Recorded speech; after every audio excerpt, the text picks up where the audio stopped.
Delhi liquor policy ప్రస్తుతం దేశ రాజకీయాలను మలుపు తిప్పుతున్న కేసు ఇది. ఈ కేసులో చాలా రోజుల నుంచి విచారణ జరుపుతున్న ఈడీ శరత్ చంద్రారెడ్డి, మనీష్ సిసోడియా, అభిషేక్ బోయిన్పల్లి, కల్వకుంట్ల కవిత, కేజ్రీవాల్ ఇలా ఒక్కొక్కరిని అరెస్ట్ చేసి విచారిస్తూ వస్తుంది. ఈ మధ్యనే BRS MLC Kavitha arrest, ED custody, Delhi CM Kejriwal arrest వెంటనే జరిగిపోయాయి.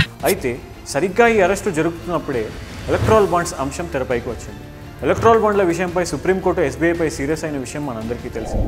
అడిగిన వివరాలు సరిగ్గా ఇవ్వడం లేదని ఆగ్రహం వ్యక్తం చేసింది కూడా.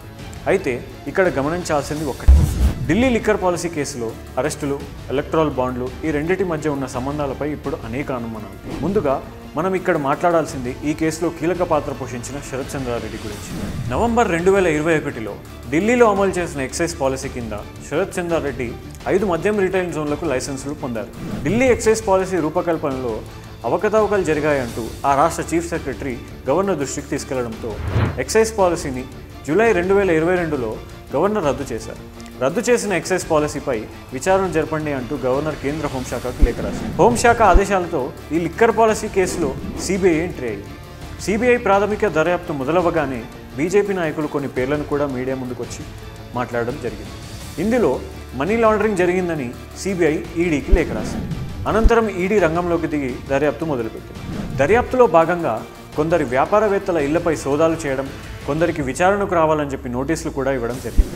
ఇందులో భాగంగా అరబిందో ఫార్మా డైరెక్టర్ శరత్ చంద్రారెడ్డిని ఢిల్లీ ఎక్సైజ్ కేసులో నవంబర్ 10వ తారీఖు 2022లో ఈడీ అరెస్ట్ చేసింది. అరెస్ట్ అయిన 4 రోజుల తర్వాతే తన కంపెనీ అరబిందో ఫార్మా నుండి ఎలక్ట్రల్ బాండ్ల ద్వారా బీజేపీకి 5 కోట్లు చెల్లించింది.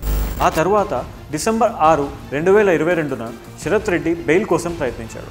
అయితే జనవరి 26న 2023లో 14 రోజుల ఇంటీరియం బెయిల్ ఢిల్లీ కోర్టు మంజూరు చేసింది. నవంబర్ 9, 2022న శరత్ చంద్రారెడ్డిని ఈడీ విచారణ చేసినప్పుడు అరవింద్ కేజ్రీవాల్ను తాను ఎప్పుడూ కలవలేదని స్టేట్మెంట్ ఇచ్చాడు. కానీ ఆ వెంటనే ఈడీ ఆయన్ను అరెస్ట్ చేసింది.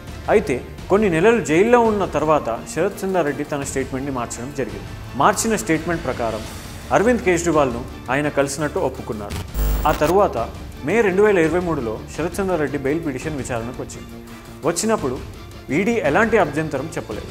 పిఎంఎల్ఏలో ఇలా జరగడం చాలా తక్కువ. ఈడీ అభ్యంతరం చెప్పకపోవడంతో మే 8న బెయిల్పై జైలు నుండి విడుదలయ్యారు శరత్ చంద్రారెడ్డి. తర్వాత జూన్ 1, 2023న లిక్కర్ పాలసీ కేసులో అప్రూవర్గా మారారు.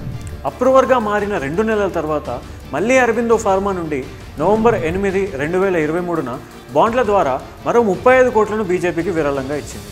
అరబిందో ఫార్మా కంపెనీని మొత్తంగా 52 కోట్లు విలువైన ఎలక్ట్రల్ బాండ్లను కొనుగోలు చేసింది. అందులో దాదాపు 35 కోట్లు కేవలం బీజేపీ పార్టీకి మాత్రమే అందాయి. అప్రూవర్గా మారిన తర్వాత శరత్ రెడ్డికి వై కేటగిరీ భద్రత ఇస్తూ కేంద్ర హోంశాఖ ఆదేశాలు ఇచ్చిందని ప్రముఖ వార్తా సంస్థలు చెప్పుకొచ్చాయి. 2021-22లో ఆ ప్రభుత్వం కొన్ని నెలల పాటు ఈ విధానాన్ని అమలు చేసింది. ఆ సమయంలో ఢిల్లీలో మద్యం లైసెన్సుల ప్రక్రియలో కిక్బ్యాక్లను తరలించడంలో శరత్ కీలక పాత్ర పోషించారని ఈడీ ఆరోపణ చేసింది. సౌత్ గ్రూప్ అని తెలుగు రాష్ట్రాలకు చెందిన పలువురు వ్యక్తులలో శరత్ పేరు బాగా వినిపించింది. అదేవిధంగా మాగుంట రాఘవరెడ్డి పేరు కూడా బాగా వినిపించింది.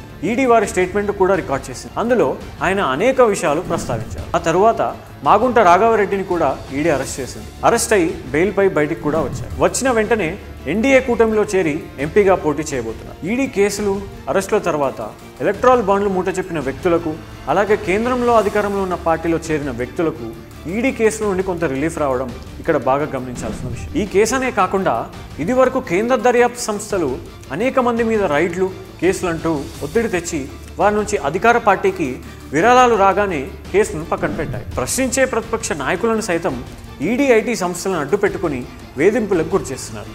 రాజ్యాంగబద్ధంగా నడుచుకునే ఈ సంస్థలను అధికార పార్టీలు తమ పావులుగా మార్చుకోవడం ఎంతవరకు సమంజసం?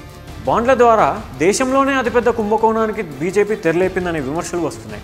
గతంలో అవినీతి ఆరోపణలు ఎదుర్కొంటున్న వ్యక్తులు, సంస్థలు ఒక్కసారిగా బీజేపీలో చేరితే టైట్ తెల్లదనంలా మెరిసిపోవడం గ్యారంటీ. కేసులు పెట్టడం, ఫండ్స్ తీసుకోవడం, పలు కేసుల్లోని నిందితులను అప్రూవల్గా మార్చుకోవడం, ప్రతిపక్షాలను ఇరుకున పెట్టడం ఇవి వీరి పని. ఈడీ, సిబిఐ, ఐటీ లాంటి రాజ్యాంగబద్ధమైన సంస్థలను తమ చేతిలో పెట్టుకొని కీ తిప్పినట్టు ఎలా కావాలంటే అలా ఉపయోగించుకుంటుంది బీజేపీ. పైకి కవరింగ్ కోసం అవినీతి అంతం చేస్తున్నామని చెప్తున్న బీజేపీ పక్కా బ్లాక్మెయిల్ రాజకీయాలు చేస్తుందనే విమర్శలు దేశవ్యాప్తంగా చర్చనీయాంశంగా మారాయి.